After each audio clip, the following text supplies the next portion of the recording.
Hello friends, કેમ છો? ગુચ્ચુ કોર્નરમાં તમારું સ્વાગત છે. આજે આપણે ખૂબ જ ટેસ્ટી પાત્રા બનાવીશું.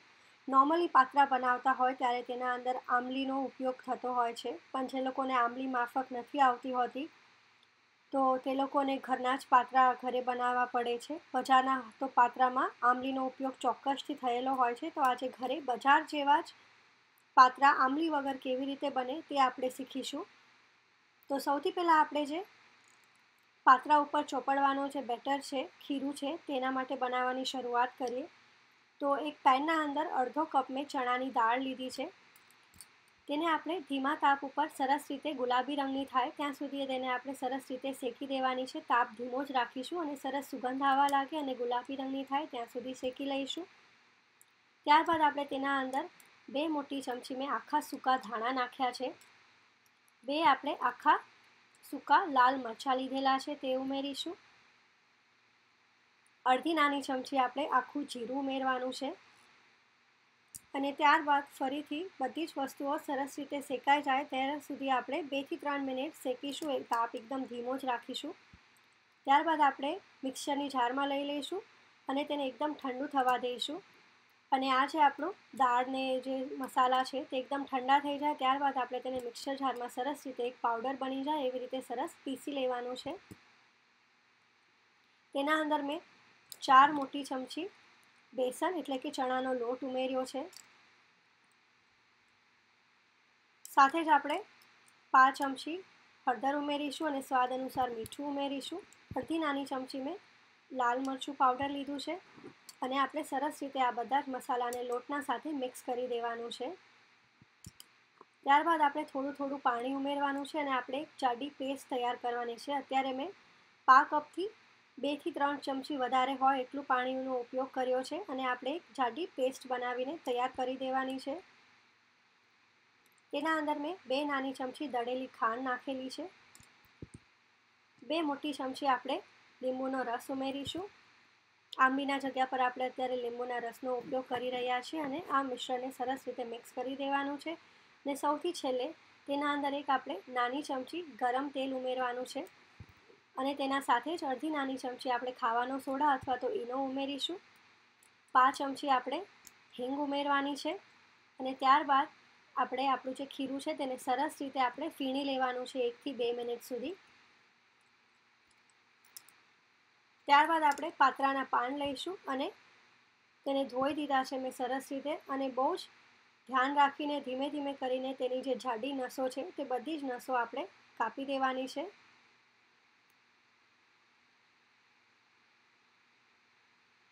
ત્યારબાદ આપણે જે ખીરું તૈયાર કર્યું હતું તે પાત્રાના પાનને ઊંધું મૂકી અને તેના ઉપર ખીરું સરસ આપણે એકદમ સરસ રીતે તેનું લેયર કરીને પાથરી દેવાનું છે. તેના ઉપર આપણે બીજું પાત્રાનું પાન ઉમેરીશું, અળવીનું પાન. તેના ઉપર ફરીથી આપણે સરસ રીતે આપણું જે ખીરું તૈયાર કર્યું છે તે લગાડી દેવાનું છે. તેને ઉપરથીનો જે ભાગ છે તેનો તે આપણે ફોલ્ડ કરી દઈશું. ત્યાં ફરીથી આપણે ખીરું લગાવી દઈશું. ત્યારબાદ આપણે જેવી રીતના મેં વિડીયોમાં બતાવ્યું છે એવી રીતના આપણે તેને ફોલ્ડ કરતા જવાનું છે અને જે ખીરું જે આપણે બનાવેલું છે તેની સરસ એક લેયર આપણે લગાડતા જવાનું છે. હવે આપણે આખું બરાબર રીતે સરસ રોલ કરી દઈશું ખીરા પાનને. તો આવી રીતે આપણે જેટલા પણ પાન હોય એટલા તૈયાર કરી દઈશું. અત્યારે મેં 4 વીટા બનાવ્યા છે એટલે કે 8 પાન લીધા હતા. ત્યારબાદ આપણે જે આપણું ઢોકળિયું હોય તેને સરસ રીતે ગ્રીસ કરી દેવાનું છે અને આપણા જે પાત્રાના પાન જે આપણે વાળીને રાખ્યા છે અળવીના પાન તે આપણે સરસ રીતે તેના વીટા આપણે અંદર મૂકી દઈશું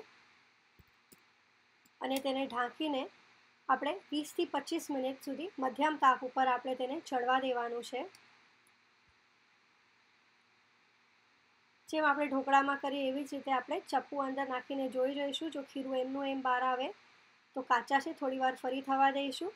તો અત્યારે આપણા પાત્રા થઈ ગયા છે. થોડા ઠંડા થાય ત્યારબાદ આપણે તેને કાપી દેવાના છે અને હવે આપણે તેનો વઘાર કરીશું. તો વઘારવા માટે મેં 3 ચમચી તેલ લીધું છે. અડધી નાની ચમચી આપણે તેના અંદર રાઈના દાણા ઉમેરીશું.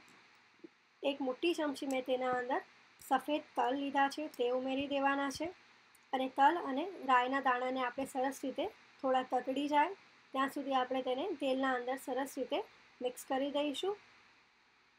ત્યારબાદ આપણે જે પાતરા બનાવીને રાખ્યા હતા, જે આપણે સમારી દીધા છે, તે આપણે ઉમેરી દેવાના છે. સાથે જ આપણે અત્યારે મેં 1 ચમચી દળેલી ખાંડ ઉમેરી છે.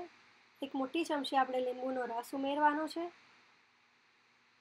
અને 3 થી 4 મિનિટ સુધી મધ્યમ તાપ ઉપર થોડા એકદમ સરસ ક્રન્ચી ક્રિસ્પી જેવા થઈ જાય એવી રીતના આપણે પાતરાને સાતળી દેવાના છે. સર્વ કરતાં પહેલાં છેલ્લે આપણે કોપરાનું ખમણ ઉમેરીશું અને લીલા ધાણા એટલે કે કોથમીર નાખીશું. તો બજાર જેવા જ આંબલી વગર આપણે ઘરે ખૂબ જ સરસ પાતરા બનાવીને તૈયાર કરી દીધા છે. તો આ રેસીપીને તમે ઘરે બનાવીને ચોક્કસથી ટ્રાય કરજો અને તમને જો આ રેસીપી ગમે તો તેને લાઇક કરી તમારા ફ્રેન્ડ સાથે શેર કરજો અને મારી ચેનલ ગુચ્ચુ કોર્નરને ચોક્કસથી સબસ્ક્રાઈબ કરજો. તો ચાલો ફ્રેન્ડ્સ, હવે આપણે મળીએ નેક્સ્ટ રેસીપીમાં. ત્યાં સુધી આવજો.